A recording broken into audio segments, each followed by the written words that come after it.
அன்பார்ந்த மீடியா சகோதரர்களே, நம்முடைய சென்னை ஊடக சகோதரர்கள் அனைவருக்கும் என்னுடைய அன்பு கலந்த வணக்கத்தை தெரிவித்துக் கொண்டு, இன்றைக்கு தமிழ்நாட்டில் நம்மளுடைய முதலமைச்சர் ஒரு மிகப்பெரிய ஒரு கேலிக்கூத்தை அரங்கேற்றிருக்கிறார். எல்லாரையும் முட்டாளாக்க ஒரு எத்தனைச்சிருக்கிறார். எஸ்சி எஸ்டி மாணவர்கள் படிக்கின்ற விடுதியை சமூக நீதி விடுதி என்று பெயர் வச்சிருக்கிறார். முதல்ல நான் அவரை கேட்குறேன், ஏதாவது ஒரு ஹாஸ்டலை போய் பார்த்துருக்கிறாரா? நான் எஸ்சி கமிஷன் வைஸ் சேர்மனாக இருக்கும் பொழுது ஒவ்வொரு ஹாஸ்டல்லையும் பார்த்துருக்குறேன். அந்த ஹாஸ்டலினுடைய தரங்கள் மிக கேவலமாக இருக்கும், ரொம்ப கொடுமையாக இருக்கும். அது எஸ்சி எஸ்டி ஹாஸ்டலில் ஒரு மாணவர் படிக்கிறான்னா அவன் அதை விட ஒரு கொடுமை வாழ்க்கையில் அனுபவிச்சிருக்கவே முடியாது. அந்த அளவுக்கு கொடுமை இருக்கிற ஹாஸ்டல்களில் சும்மா பேரை மட்டும் மாற்றிட்டா ஆகுமா?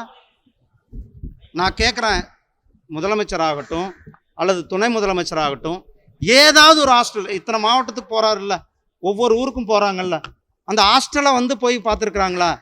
சும்மா பேர் மாற்றுறதுனால ஒன்றுமே நடக்காது. நான் சொல்கிறேன், மத்திய பிரதேசில் போய் எஸ்சி எஸ்டி ஹாஸ்டலில் போய் பார்த்துட்டு வாங்க. பிஜேபி ஆட்சி செய்கிற மாநிலம் போய் உங்களுக்கு பார்த்து கற்றுக்கிட்டு வாங்க, அங்கே எவ்வளோ சிறப்பான வசதியை செய்து கொடுத்துருக்குறோன்னு. பக்கத்தில் போய் கர்நாடகாவில் பார்த்துட்டு வாங்க, பாரதிய ஜனதா கட்சி ஆட்சி செய்த மாநிலம், அங்கே எவ்வளோ சிறப்பான ஹாஸ்டல்கள் இருக்கிறது என்பதை. தெலுங்கானாவில் போய் பார்த்துட்டு வாங்க, எவ்வளோ சிறப்பான ஹாஸ்டல்ஸ்கள் இருக்குன்னு. ஆனால் இங்கே தமிழ்நாட்டில் எந்த அடிப்படை வசதியும் கிடையாது.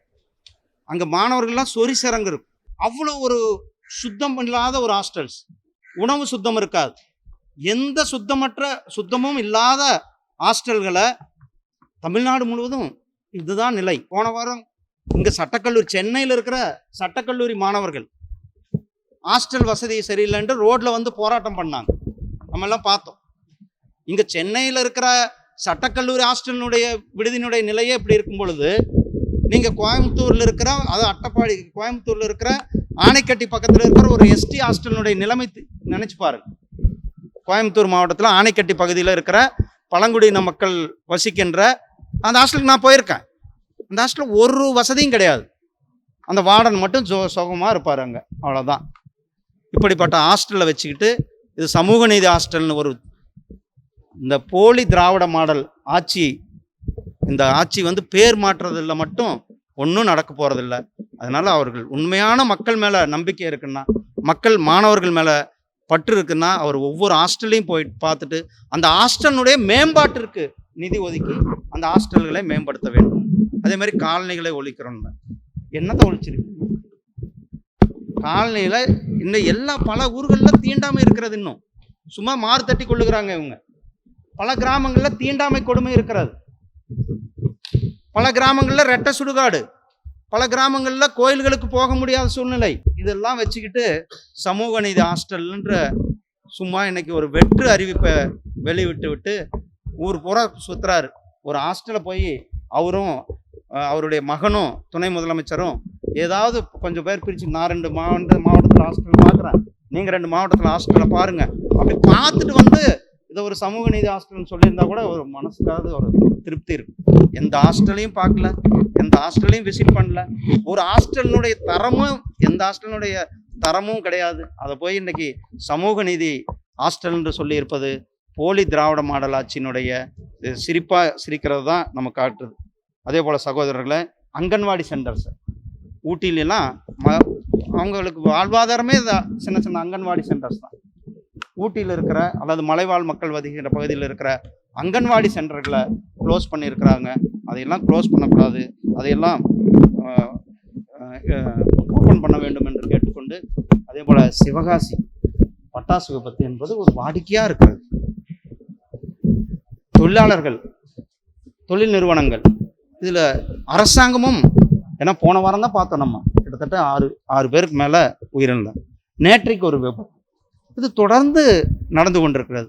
அங்கே சரியான தொழில் நிறுவனங்களுக்காகட்டும் அல்லது தொழிலாளர்களுக்கு அவர்களுக்கு சரியான பாதுகாப்பு விதிமுறைகள்லாம் சொல்லிக் கொடுக்க வேண்டும் தமிழக அரசாங்கம், அதையெல்லாம் கடைபிடிக்க வேண்டும் என கேட்டுக்கொண்டு, இன்றைக்கு மரியாதைக்குரிய அண்ணா திராவிட முன்னேற்ற கழகத்தினுடைய தலைவர் அண்ணன் திரு எடப்பாடி பழனிசாமி அவர்கள் மக்களை காப்போம் தமிழகம் மீட்போம் என்ற அந்த இயக்கத்தை இன்றைக்கு 4 மணிக்கு மேட்டுப்பாளையத்தில் என்னுடைய நீலகிரி தொகுதியிலிருந்து ஆரம்பிக்க இருக்கிறாங்க. நானும் எங்களுடைய மாநில தலைவர் மரியாதைக்குரிய திரு நயினார் நாகேந்திரன் அவர்களும் மரியாதைக்குரிய வானதி சீனிவாசன் அவர்களும் பாரதிய ஜனதா கட்சியின் சார்பில் நாங்கள் கலந்து கொள்ள இருக்கின்றோம். இந்த செய்தி தான் உங்களிடத்தில் நான் பகிர்ந்து கொள்ள நினைச்சேன். நன்றி.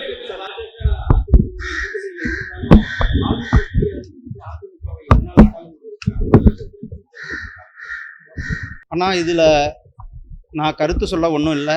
இன்னைக்கு சாயந்தரம் நாங்கள் எல்லாம் இணைந்து ஒரு மிகப்பெரிய அவருடைய மக்கள் காப்போம் தமிழகத்தை மீட்போம் நிகழ்ச்சியில் எல்லாரும் இணைந்து தான் அந்த நிகழ்ச்சியை நாம் நடத்தி கொண்டிருக்கின்றோம்.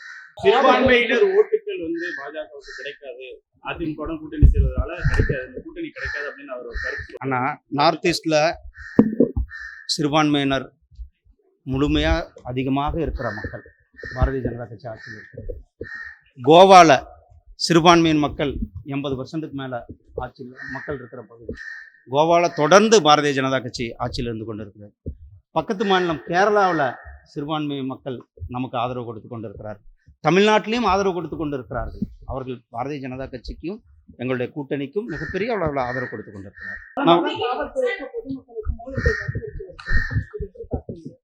ஒரு வக்கீலா போலீஸ்க்கு காவல்துறையினருக்கு நிறைய பாடங்கள் சொல்லி கொடுக்க வேண்டியிருக்கிறது.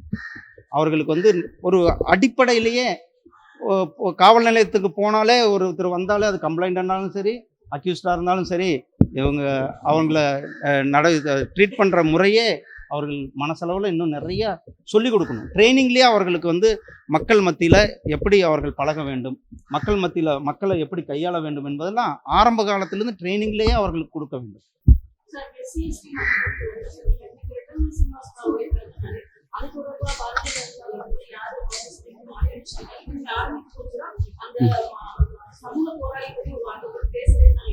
ஆமாம், நான் என் காலையில் என் ட்விட்டரில் போட்டிருக்கோம்மா, நாங்களும் அங்கே போகிறோங்கம்மா, எங்கள் தலைவர்களும் போகிறாங்க. நாங்கள் எங்கள் தலைவர்கள் மேலே ரொம்ப மரியாதை வச்சுருக்கிறோம். காலையில் நான் ட்விட் போட்டு தான்மா வந்திருக்கிறேன். நன்றி.